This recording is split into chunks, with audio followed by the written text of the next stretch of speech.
Vamos então, gente, vamos fechar os nossos olhos e levarmos o nosso pensamento a Jesus, nosso Mestre, a Deus, nosso Pai, aos nossos anjos de guarda e pedimos pelo planeta que passa por um momento difícil, mas necessário. Pedimos por todas aquelas famílias que perderam entes queridos e pedimos proteção, amparo a esses irmãos que desencarnaram devido a essa pandemia, a esse vírus. Que possamos aprender o valor da família, dos amigos, de nossa casa e da solidariedade.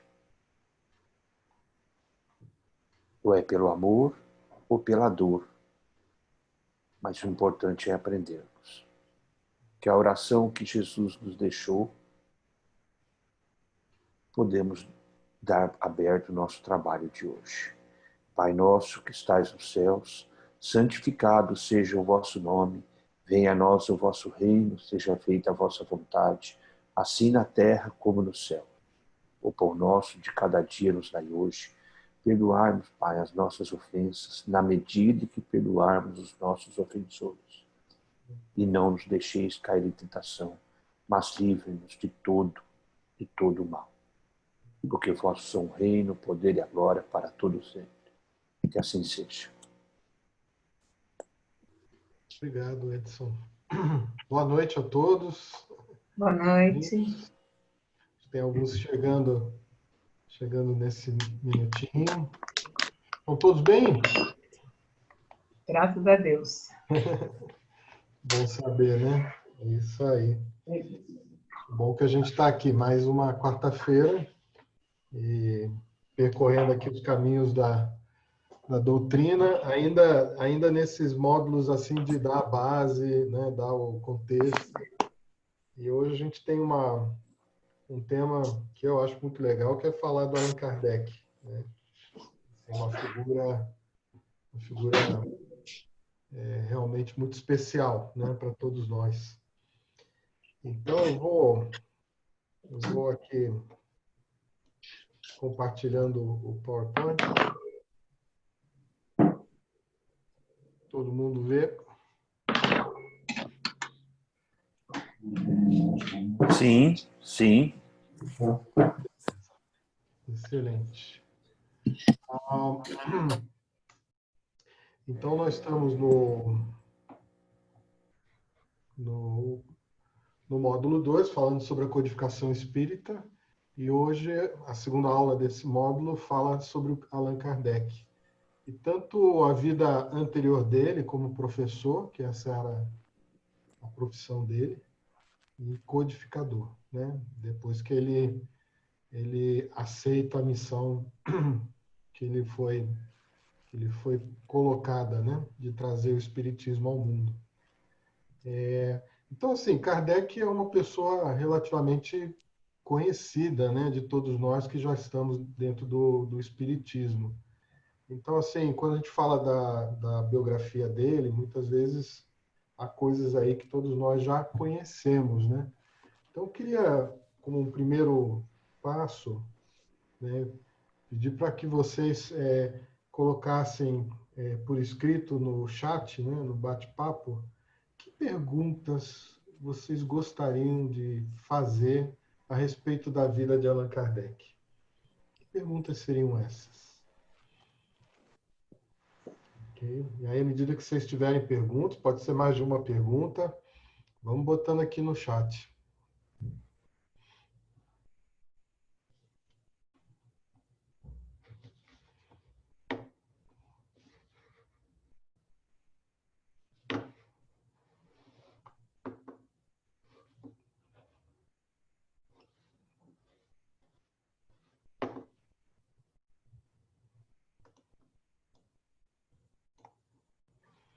Opa, até aqui eu não vi nenhuma pergunta.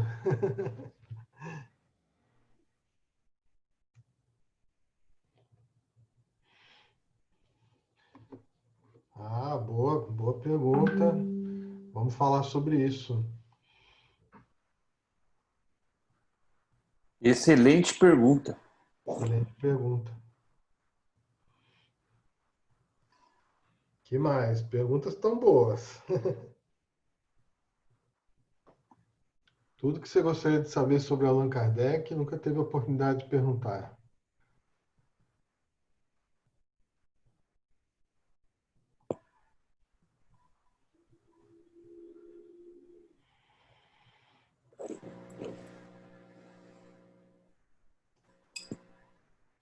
Que mais, gente?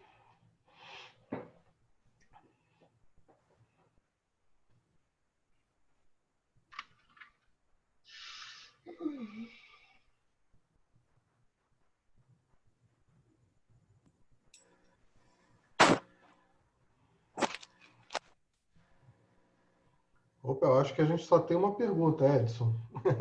Só uma, só uma pergunta. O pessoal tá tímido. Ah, não, a Selma já fez uma aí, ó. Ah, bacana. Eu aproveitei para assistir novamente o filme Allan Kardec, Aham. né? E assim, eu fiquei curiosa com uma coisa. Quando ele estava escrevendo os livros, ele estava assim num estado de saúde bem já debilitado, porque ele quase não dormia, ele recebia muita carta, né? Ele ficava respondendo carta e recebendo comunicações e tudo mais. Uhum. Professor, ele dava aula em casa para alguns poucos alunos, porque ele saiu lá do colégio onde ele lecionava, né? Como que ele sobrevivia? Curiosidade prática. Boa pergunta. Muito boa pergunta. Aliás, todas que estão aqui. Nós temos 3 perguntas aqui no chat. Uma, se ele era ateu antes de conhecer a doutrina, né, da Jussara. Depois a Selma perguntou se ele tinha medo ou receio sobre o que ele falava naquela época. E aí eu estou entendendo, Selma, se ele tinha medo sobre repercussões ou coisas que ele poderia sofrer por causa disso. É isso?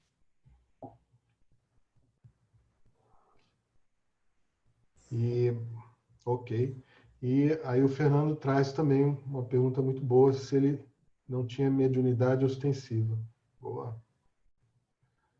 É uma pergunta, às vezes pergunta se ele tinha filhos, né? Né? Isso também é uma pergunta que aparece. Mas, enfim, se aparecerem outras questões ao longo da nossa apresentação, não hesitem em fazer. Eu não vou responder agora, porque elas estão presentes durante a apresentação, mas se eu escapar de alguma, vocês me lembram. Se tiver alguma nova, vocês me falem, tá bom? Então vamos à apresentação. Então, na verdade, aqui nossa aula de hoje cobre alguns momentos. Primeiro, a infância dele, né? E aí ele chamado pelo primeiro nome, né? Alguém aqui fala francês bem? Eu falo. Oi, quem falou? Eu. Fernando? Ou então, você pronuncia direito esse Hipólito dele aqui? É Hippolyte. Hippolyte. Ouviu? Então, ele se chamava Hippolyte. E o Rivail mesmo? É assim que se fala em francês? Rivel. Rivel. Ó, viu? Bacana. Nada como a pronúncia certa. Então, Rivel é o sobrenome dele, né? Hippolyte é o nome, é o primeiro nome. Bem, depois vem a missão, e aí ele se torna Allan Kardec e a desencarnação. Inclusive, aí a gente vai falar, né, sobre a questão da saúde dele, né? E a Selma acrescentou aqui que ele sempre foi um professor dedicado, diferenciado, né? E dava muito carinho e atenção aos alunos. E aí a questão da mediunidade, né? Se ele já tinha alguma mediunidade. Falaremos disso. Muito bem. Então, aqui é o que vocês gostariam de perguntar, você já está vindo. E aí, falar do menino Hipólito. Bom, ele nasceu na França, na cidade de Lyon, né? E aqui está uma visão da moderna cidade de Lyon, né? Não sei como é que era na época. O pai e a mãe dele, né? Ele foi educado no Instituto do Pestalozzi, que era um famoso pedagogo, né? Na Suíça. E a família dele era basicamente uma família que tinha muitos advogados, gente ligada à magistratura, né? Juízes, e também à educação. E ele sempre teve um interesse desde cedo em tudo que é ciência e filosofia, né? Então, parecia que era um menino muito inteligente. Eu fiquei sabendo depois, teve até um vídeo que eu acho que vocês circularam de uma conversa com Bial, não sei se vocês viram, e que falava de um conjunto de cartas do Allan Kardec, né, que ainda não tinha sido analisada, e que falava que o pai dele provavelmente tinha falecido quando ele ainda, quer dizer, desencarnado quando ele ainda era criança, nas guerras napoleônicas, né? Então ele perdeu o pai cedo, né? E então foi criado, né, junto com a mãe.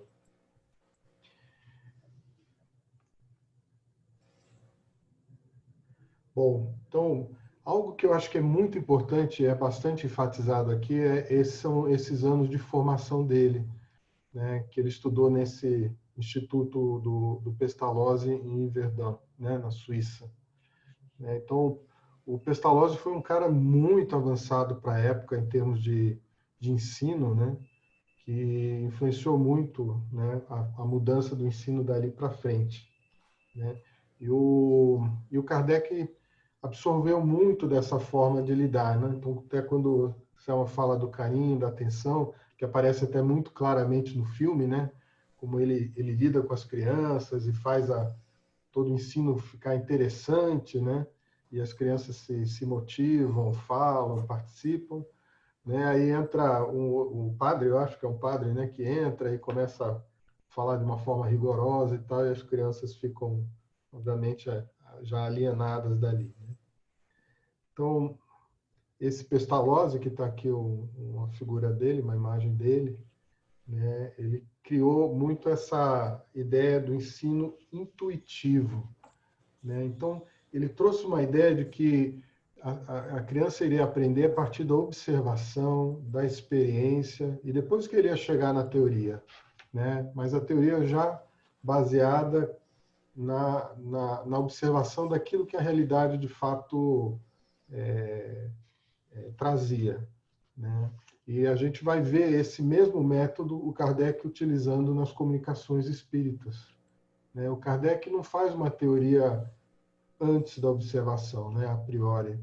Ele vai, observa, tira as informações daquela observação, né, vai tornando aquilo uma generalização, né, e aí, em algum momento, ele cria uma doutrina, né? Então, é o mesmo método que ele aprendeu desde criança, né, e que Pestalozzi entendia que era a forma natural de aprender, né? Então, a intuição seria a fonte de todos os nossos conhecimentos. Intuição entendida nesse sentido, né?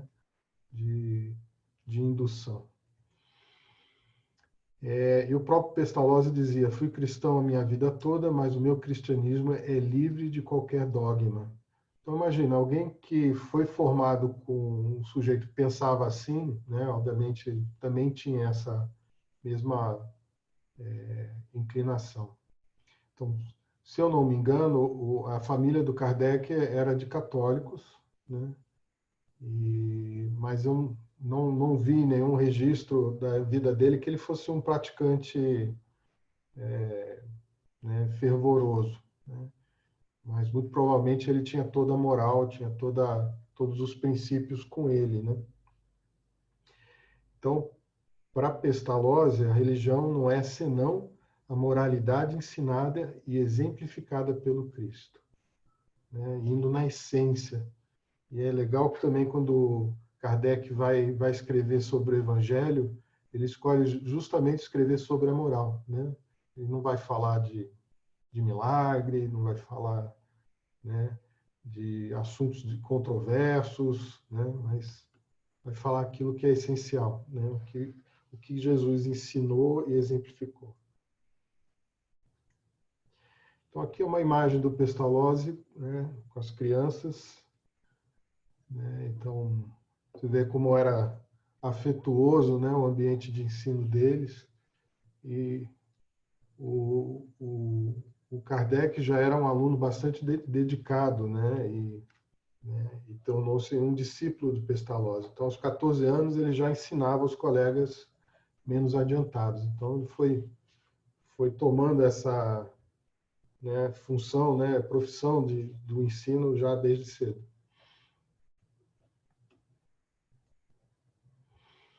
E aí ele se forma, volta para a França e se torna o professor Rivail.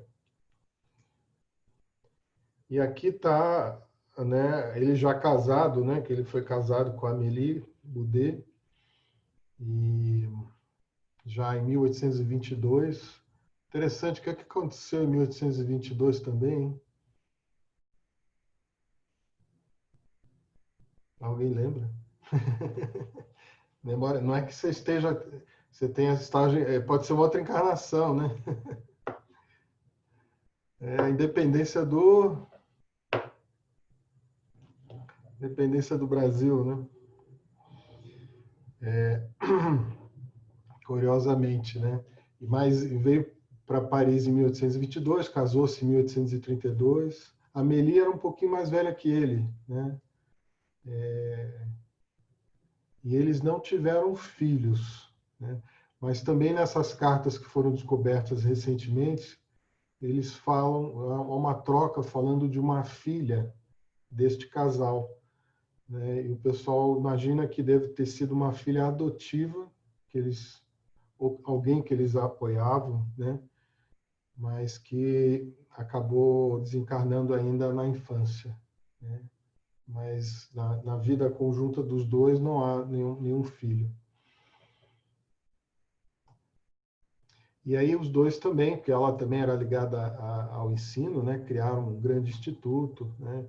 E o próprio filme também mostra isso, né? Quem não podia pagar não deixava de aprender. Então eles tinham assim muita generosidade, né? Muita espírito de caridade, né? E é muito interessante ver, né? Quando você é um grande espírito, Kardec sem dúvida era um espírito elevado, né?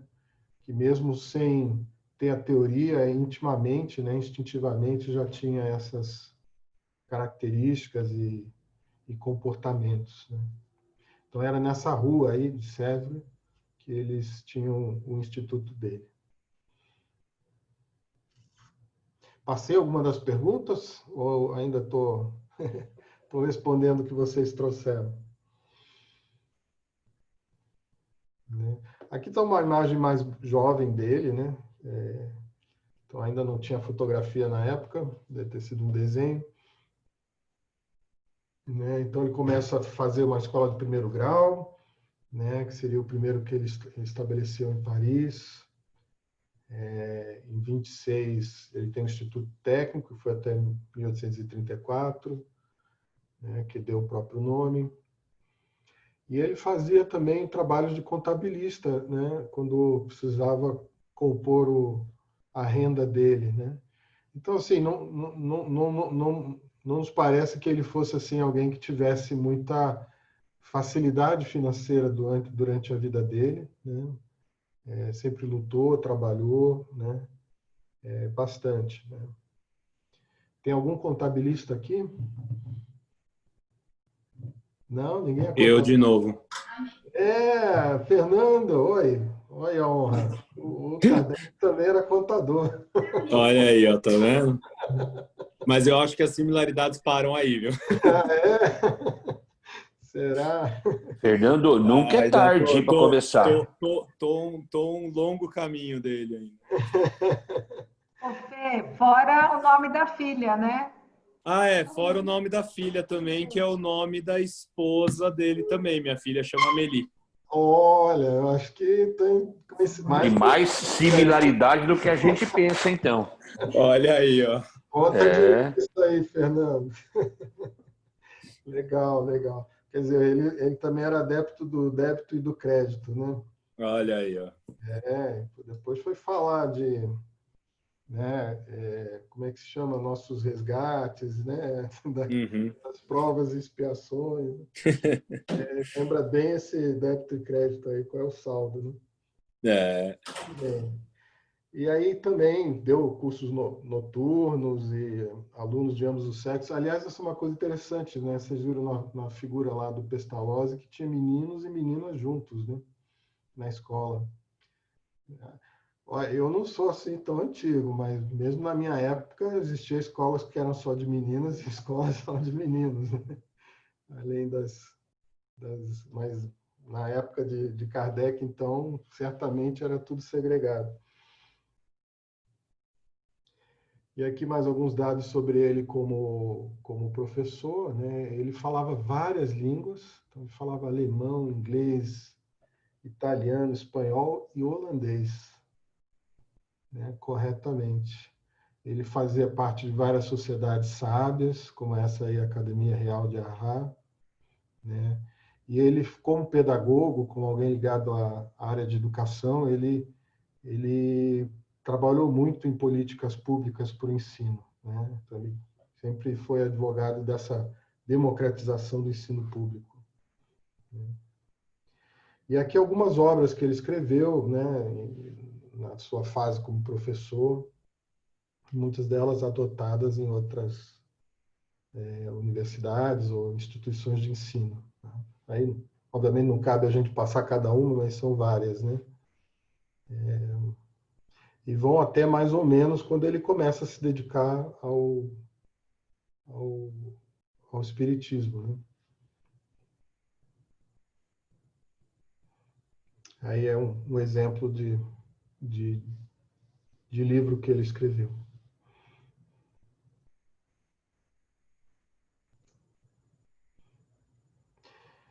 Tá, então ele morava nessa rua, Sèvres, né? Dava cursos gratuitos de vários assuntos, né? Então ele tinha uma cultura geral muito ampla, né? Falou-se muito desse ensino intuitivo, que era o processo didático do Pestalozzi, sempre muito inteligente, muito ponderado. Aliás, o Camille Flammarion, né, que faz o discurso, né, quando do velório, né, do Kardec, né, a eulogia, né, ele fala justamente isso, né, Kardec era o bom senso encarnado, né? Então é o cara que realmente trazia as coisas com muito clareza. E foi amigo de vários personagens famosos aí na época, né? Tá aí o Victor Hugo, o Camille Flammarion, que eu falei, esse Théophile Gautier, né? Entre vários pensadores. Aí tá o de baixo é o Camille Flammarion e o de cima é o Victor Hugo. Bom, e aí chega o momento da missão dele, né? Quando ele começa a se dedicar ao espiritismo, acho que em 1854, ele estava com 50 anos, né? Então, para aquela época, 50 anos já era um sujeito no final da vida, né? Ele já tinha feito a maior parte da vida dele e agora chegava uma nova missão, né? Eu que já passei dos 50, acho que ainda tem muito tempo para frente. Não é? Nos dias de hoje, né, Jorge? Para os dias de hoje, né? Mas aí Naquela o plano espiritual dá um jeitinho de prolongar, né? Para ele fazer a missão. Exatamente. Então, os próximos, né, 54, 57, ele publica o Livro dos Espíritos, né? Vai uns 10, uns 15 anos aí, por aí, né? Bom, eu acho que essa pergunta está voltando, né? Assim, o Kardec não tinha nenhuma mediunidade ostensiva, né? Então, ele não psicografou nada, ele não ouviu nada, nem viu nada, né? E imagino que pelo espírito, o porte do espírito que ele era, ele até poderia ter, mas pode ser que até muito para que ele não se deixasse ser ele o canal, né, ele não tinha essa mediunidade ostensiva para que ele pudesse trabalhar com a informação, com a mensagem que viria de outros, né? Então não era importante que ele fosse o escritor, mas que ele fosse o organizador, né?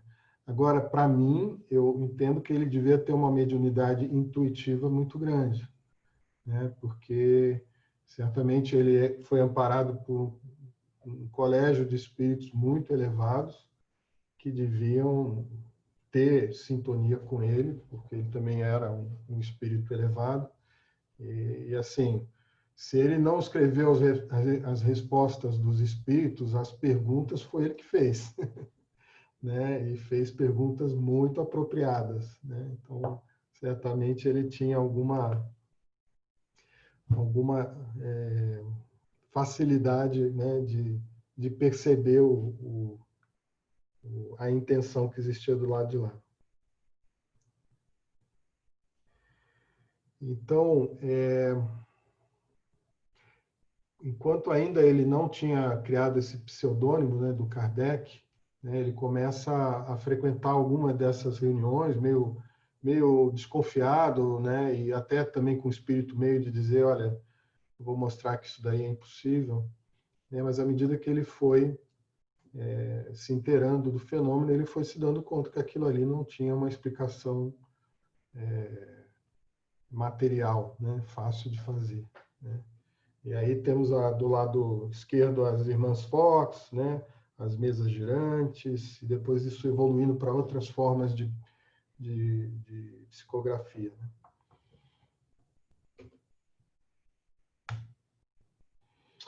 Muito bem.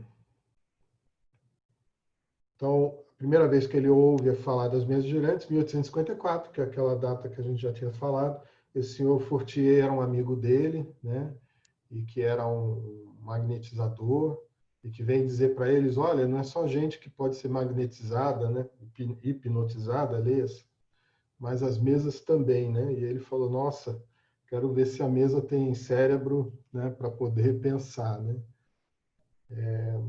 Então aqui ele explica esse primeiro contato que ele teve, né? Esse senhor Fortier foi o primeiro a fazer as perguntas, né? Então ele tinha um primeiro caderninho com algumas perguntas que ele fazia para os espíritos e que ele passou para o Kardec, dizendo assim, Kardec, você tem condição de melhorar isso daqui, né, e aprofundar, né? Então até essa ideia de por que o Livro dos Espíritos é num esquema de perguntas e respostas veio um pouco por esse trabalho pioneiro, né, que era desse amigo dele, o Fortier.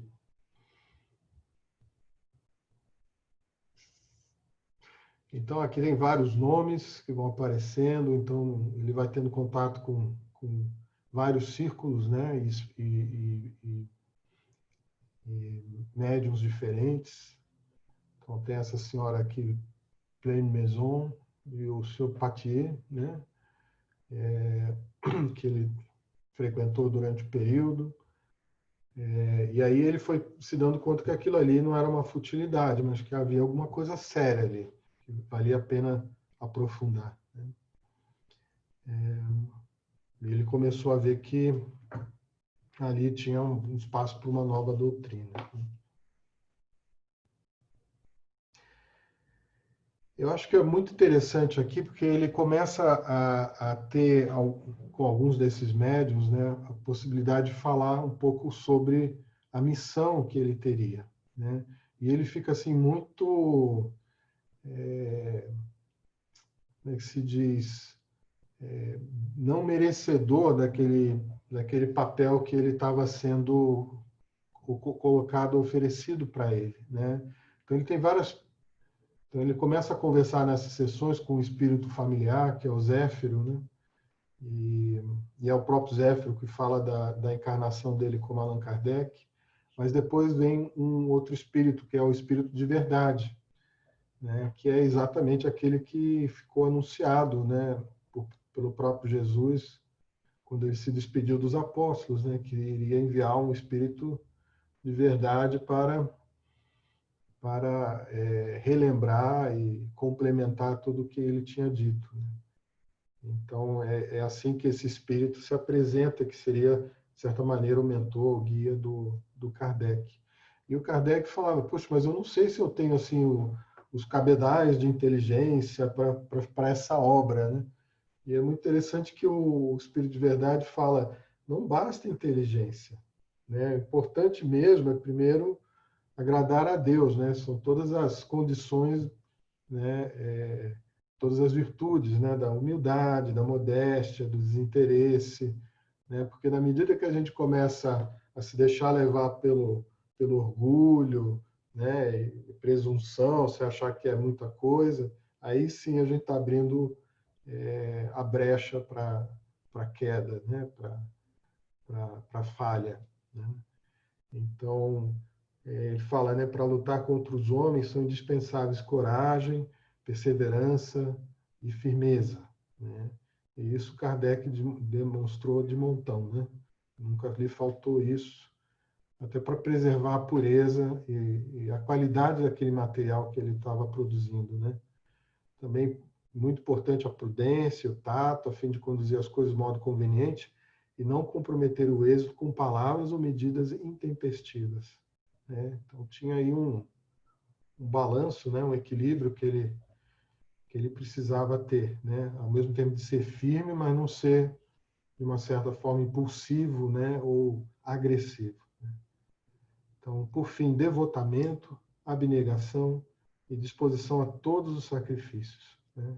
Vês assim que a tua missão está subordinada a condições que dependem de ti, né? Assim, é bem forte essa colocação, né? Ou seja, Eu acho que, Jorge, eu aham, acho que esse parágrafo que você leu aí resume tudo, né? é, Humildade, modéstia, desinteresse, uhum, entendeu? É uma coisa difícil, não, mas necessária. é, eu posso imaginar, né? Já imaginou se em algum momento alguém diz, né? Você vai ter uma missão assim, né? Desse porte, né? Como é que você se sente, né? Não é fácil. Não é fácil, né? E ele sabia que isso ia consumir o tempo dele, Sim. né? Totalmente. E ele não poupou nada, né? Acho que foi a Fátima que perguntou sobre como é que ele se sustentou, né? Eu, na verdade, não sei se ele teve condição de trabalhar nesse período, se ele foi. Parecia que não, né? Imagino que não, né? Não sei se ele já tinha reservas suficientes ou se os amigos o ajudaram de alguma forma, né? Eu tenho um livro aqui em casa que Aham, como se fosse tipo uma espécie de uma biografia de Kardec. aham, E o que falam muito desse período é exatamente isso. A missão ele começou muito a executar mais pro, como você falou, fim da vida dele, uhum, exatamente porque era quando ele ia dispor, né, do tempo necessário, que o trabalho dele já não consumia tanto, ele era, entre aspas, né, um aposentado já quase, uhum.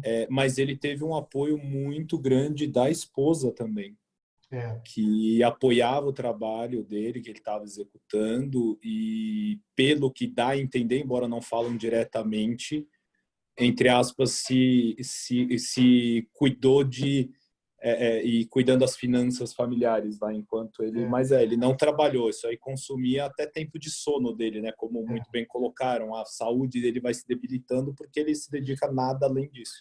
é verdade. Eu acho que eu tenho essa mesma impressão também, Fernando. E a esposa dele tinha posses, né? É claro Tinha, não era que uma coisa assim, família é, rica, mas também é, não era desprovida. A própria não, família dele, né? Também era uma é, família de hum, bons bens, vamos dizer assim, né? tinham bens, né?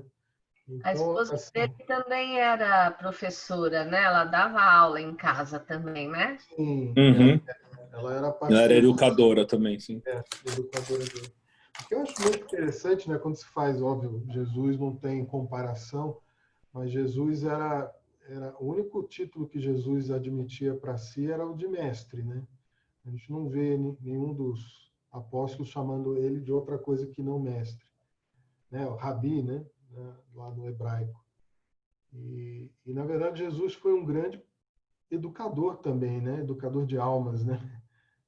No sentido e o Jesus teve uma pedagogia fantástica para a época, né? Porque ele usava as parábolas, né? Ele usava as situações do dia a dia das pessoas, né? Fazendo todas aquelas metáforas que facilitavam o entendimento, né? E sempre dizia, né? Vejam os que têm olhos de ver, ouçam os que têm ouvido de ouvir, né? Falando que mais do que o intelecto, o importante era a maturidade do senso moral de cada um, né? Porque aqueles que já tinham os olhos da alma, já tinham os ouvidos da alma, né? Escutavam e viam Jesus e entendiam, né? Mas Jesus incomodou todo mundo, inclusive porque ele ainda chegava e falava para os ignorantes e humildes, né? Coisa que na época era absurdo. Como assim você vai falar com os pobres, com os... Não, tem que falar com os ricos, com os que têm intelecto. E ele virava as costas e falava com quem tinha aquela bondade moral. Então, assim, na sociedade foi um tapa atrás do outro que ele deu, né? É verdade, né? Não que ele não falasse com os fariseus também, ou com o Não, pessoal do mas era templo, aquela coisa, né? mas eu vou falar com quem quer me escutar, né? Quem tá Exato, né? por aí. E é interessante, né? Quando imagina a espiritualidade, né? Deve ter projetado, né? Essa encarnação de Kardec, né? E tudo que veio em torno, todas as pessoas que apoiaram, os médiuns, etc. Né? Vamos dizer assim, que profissão teria esse homem, né? Que faria uma obra, né? Do tamanho de um livro dos Espíritos, né? E foram pegar um professor, né? Ou seja, Kardec, né, viveu a maior parte da vida dele como um professor, alguém que conseguia traduzir, né, as leis da natureza, né, os princípios da matemática, da linguagem, de uma maneira que era acessível e fácil, né, para todos, né? E eu não sei se alguém teve a oportunidade de ler uma obra do Kardec de fato, mas descontando o português, que às vezes é antigo, né? Mas é de uma clareza, de uma lógica, né? De uma simplicidade, né? Você vê a qualidade do discurso, do pensamento, né? Que não está escondendo nada, que não está floreando desnecessariamente nenhuma das coisas, mas trazendo na pureza, na essência, né? Assim, a coisa mais cristalina possível, né? E certamente Kardec levou uma vida para desenvolver essa competência, né? que ele trouxe. Então, interessante, né? É um outro professor, né? Um outro mestre. Mas quando eu li esse texto aqui, o Edson pontuou bem, né? Resume tudo. De certa maneira, para nós também é um lembrete, né? Nós, claro, não somos o Kardec, né? Nenhum de nós, mas de certa maneira todos nós somos herdeiros dessa semente, né?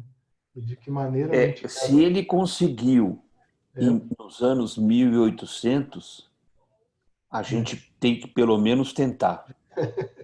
Pois é, né? Fazer essa mensagem ir para frente, né? E não só nas palavras, mas principalmente nos exemplos, né? Que todas essas condições aqui que ele foi convidado a reproduzir, né? Humildade, modéstia, perseverança, etc.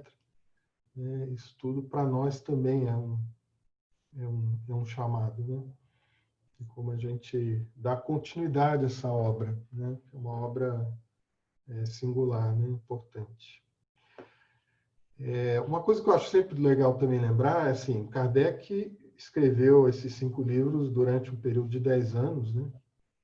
Sem computador, sem internet, não tinha Google, né?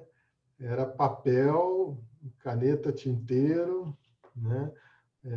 Ele contava com correio, né? Então, alguém falou das cartas infindáveis que ele respondia, né? E ele ainda, além de fazer os livros, dar as palestras e mais o que tinha uma revista que ele mantinha, né? Que sem dúvida tinha uma periodicidade grande, né? que ele editava. Então, realmente foi uma obra grandiosa, né? Então, a grande pergunta é se ele era médium.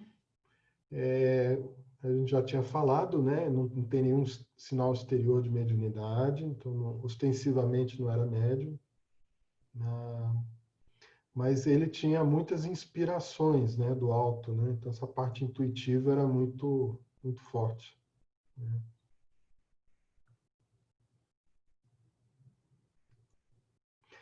E ele escolheu um pseudônimo, né? Então, quando ele foi publicar o Livro dos Espíritos, ele pensou, né, que nome eu ponho aqui, né? Boto o meu. E aí esse Zéfiro, que era um espírito familiar, falou para ele que ele tinha tido uma reencarnação na Gália, né, que é a França na antiguidade, como um druida, né?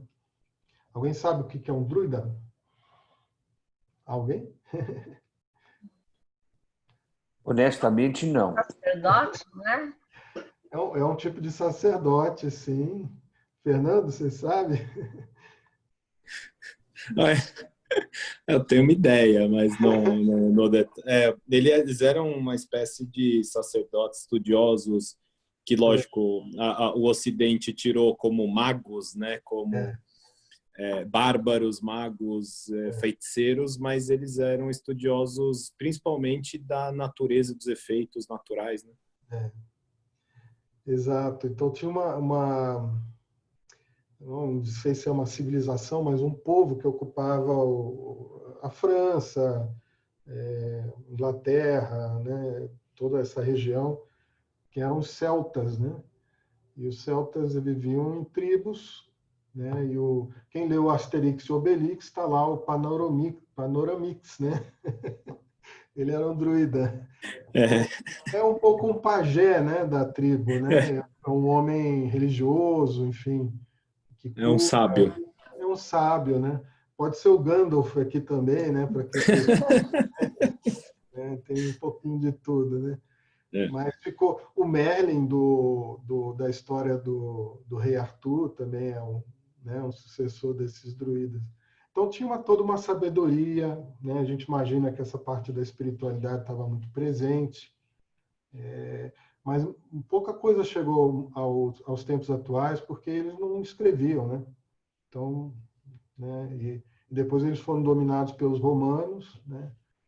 E depois de Roma veio a Igreja Católica, né? Mas, enfim, então ele teria sido esse druida chamado Allan Kardec. E aí ele passou a assinar, né, para não confundir. Como ele era uma pessoa muito conhecida pelo trabalho na área de educação, com o nome do Rivaio, ele entendeu por bem que era melhor botar um outro nome naquelas obras que ele ia produzir depois. Então, essa é a história do Allan Kardec, que, aliás, com um nome bonito, né? Parece um nome artístico, né? Pequeno e, e poderoso, né? Kardec, aqui não está dito, né? Mas assim, uma outra encarnação dele que é referendada por várias fontes é dele como John Hus, né? Que era um tcheco, um sacerdote tcheco, né? Padre, né?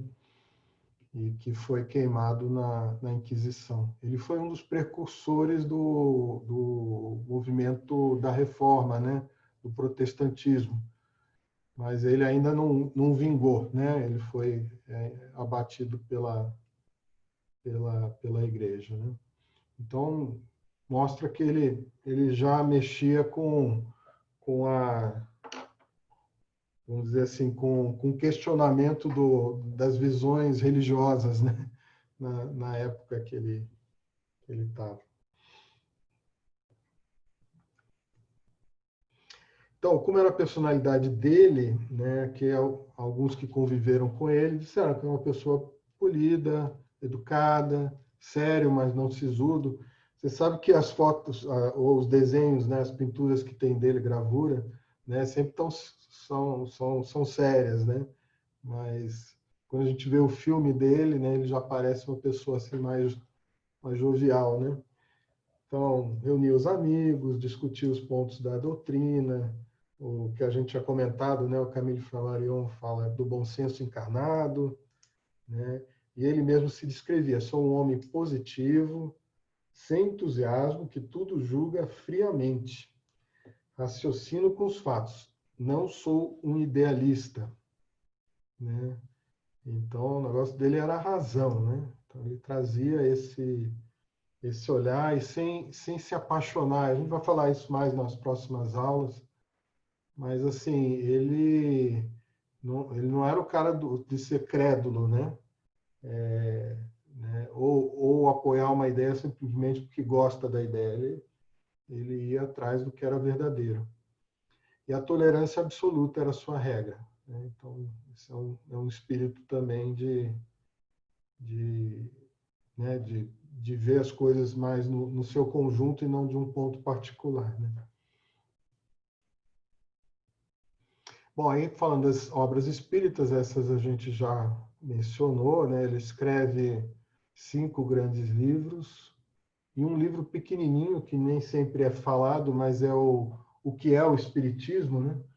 Que eu gosto muito desse livro. Ele dá uma resumida na doutrina e tem 3 diálogos fabulosos no início, né? Porque ele fala com um padre, ele fala com um cara incrédulo e um outro que ele chama de cético, né? Mas que tá querendo entender, mas ainda não entendeu, né, perfeitamente. Então, ele vai falando sobre a doutrina espírita para cada um desses. Mas a gente vai cobrir o que cada um desses livros apresenta mais para frente. Então, ele vai até 1868. No Obras Póstumas, é um outro livro também que fica em pé, né? Você bota ele em cima da mesa, não deitado, mas em pé ele fica, porque tem bastante página. São vários escritos do Kardec que, quando ele desencarna, ficaram sem ter sido publicados, né? E aí a Amélie vem, reúne isso tudo e publica. E aí tem vários textos interessantes. E o final são vários diálogos que ele teve com o Espírito de Verdade, né? Que ele foi registrando, né? E diziam sempre para ele que ele tinha que terminar a obra dele antes de 1870. Né? Então, ele sabia que ele tinha um esforço, e por isso também ele se esforçou tanto para produzir tudo até essa data. Né? Em 1870 tem a Guerra Franco-Prussiana, né? Que os alemães invadem a França e até a gente viu lá no início, termina o reinado e a França vira república. Então foi um período de muita turbulência. Mas antes disso a doutrina espírita já estava registrada, né? E, se eu não me engano, ele desencarna no ano seguinte da publicação do Gênesis, né? Da Gênesis. Então aqui é a Revista Espírita, né, que começa em 1858. Esses volumes todos estão traduzidos para o português, né? Muitas coisas que foram parar nos livros, ele ensaiou, né, os textos na revista, né, fora outras questões que ele usava para, né, enfim, trabalhar ideias novas ou rebater críticas, coisas desse tipo. Bom, então, com tudo isso, ele trabalhou bastante, se desgastou muito. Obviamente, o corpo físico dele se ressentiu, né? Então, em 1869, 31 de março, ele desencarna. E aqui é onde o corpo dele, né, os despojos dele estão enterrados, né, em definitivo. Eu acho até que ele foi enterrado primeiro em outro lugar, depois veio para cá, não sei se esse é o... E é interessante que o formato desse túmulo tem essa pedra aí suspensa entre outras pedras verticais, né? Que são monumentos que os celtas faziam dos dolmens, né? Então, quando você vê Stonehenge, né, que é lá na Inglaterra, né, que é aquele círculo cheio de pedras e outras em cima, né? Vários lugares na França, né, você tem, parece até plantação de pedra, né? Um monte de coisa fincada no chão, né? Eram coisas que aqueles povos utilizavam nas suas, enfim, em cerimônias religiosas, né? Outros acham que tem alguma ligação com observação astronômica, por aí vai. Mas aí resolveram até, justamente por essa origem que ele sabia de uma outra encarnação dele, dar essa feição ao túmulo. E ali em cima está escrito em francês, mas está aqui traduzido, né, o lema que Kardec deixou, né? Nascer, morrer, renascer ainda e progredir sem cessar. Tal é a lei. Né? Dizem que é o único túmulo florido nesse cemitério, né? Que eu acho que é o Père Lachaise, alguma coisa lá em Paris. E que a maior parte dessas flores aí, quem bota são espíritas brasileiros que vão lá visitá-lo, né? Normalmente, quando algum espírita vai à França, faz questão de, ou Paris, faz questão de visitar o túmulo do Kardec. Mas, enfim, essa é a história do Kardec, né? E aí ele deixa aqui uma mensagem para todos nós, né? O Espiritismo não vem procurar os perfeitos, mas os que se esforçam em ser, pondo em prática os ensinos dos Espíritos. Então, o verdadeiro espírita não é aquele que alcançou a meta, mas o que seriamente quer atingi-la. E, gente, esse aqui é a condição do mundo de regeneração, né? Porque o mundo de regeneração ainda não é um mundo feliz, mas é de gente que já renunciou ao mal e está buscando seguir o bem, né? E sejam quais forem os seus antecedentes, será bom espírita desde que reconheça as suas imperfeições e seja sincero e perseverante na proposta de se emendar. Né? Então, não há falta que não possa ser redimida, né? Como dizia o Pedro, né? O amor cobre uma multidão de pecados. Esse é Allan Kardec. Algum comentário, pergunta? Alguma pergunta que eu pulei e não respondi? Apareceu alguma coisa nova?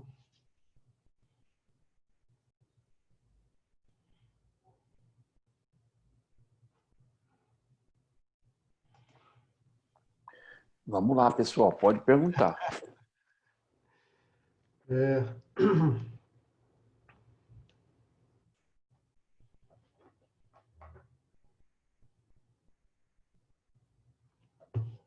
Ninguém vai perguntar se ele já se comunicou depois que desencarnou, se ele já reencarnou. A resposta eu não sei. Alguns chegaram a dizer que o Chico seria uma reencarnação dele uma vez. Houve uma época que houve esse... porque existe nessas conversas com o espírito de verdade, uma conversa que diz, olha, você de fato, né, vai desencarnar cedo para poder reencarnar e logo e ter um papel muito importante na continuidade da disseminação do espiritismo. Então isso está escrito em algum lugar que ele recebeu. Então a gente fica se perguntando, né, quem depois de Kardec foi tão impactante no espiritismo, etc, etc, etc. Mas é uma hipótese, né? Não sabemos ao certo. Aliás, muita coisa, né, no espiritismo, né, a gente às vezes se apega, né? Ouvi dizer, então já acreditei, né? Mas às vezes a gente precisa um pouquinho mais de aprofundar, mais fontes falando a mesma coisa, né, para poder, de fato, né, ter assim, um conjunto de evidências maiores, né? Eu pessoalmente acho personalidades muito diferentes, né? Chico e Kardec. Não que Kardec fosse um homem, certamente um espírito bom, mas era um uma personalidade muito racional, né? Muito ligada à razão, né? Ao pensar. E o Chico era o coração, né? A afetividade em pessoa, a amorosidade, etc. Né? Mas, enfim. Enquanto não temos outras evidências, a gente pode pensar. Mas eu não conheço nenhum comunicado do Kardec, né? Mediunicamente falando. É interessante, por exemplo, Bezerra de Menezes desencarnou, na mesma hora já estava se comunicando, né? Então tem situações diferentes, né? O Chico mesmo ainda tem muita disputa, né? Será que ele já está se comunicando, se comunicou ou não? Então, talvez o mais importante é o que ele deixou e, enfim, o que ele nos convida, né? Muito mais importante, né, João? É isso aí. A Com gente tem certeza. muito ainda que aprender e colocar em prática. É verdade. Verdade. Então, pessoal, esse é Kardec. Acho que se para frente aparecer alguma outra dúvida ou questão, a gente sempre pode abrir um espaço para voltar a conversar dele. Vamos lá, gente.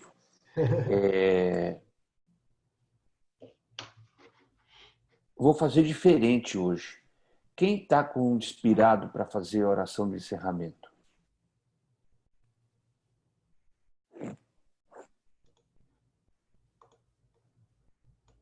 Posso fazer, Edson. Muito bem, Fernando. Vamos lá, mãos à obra.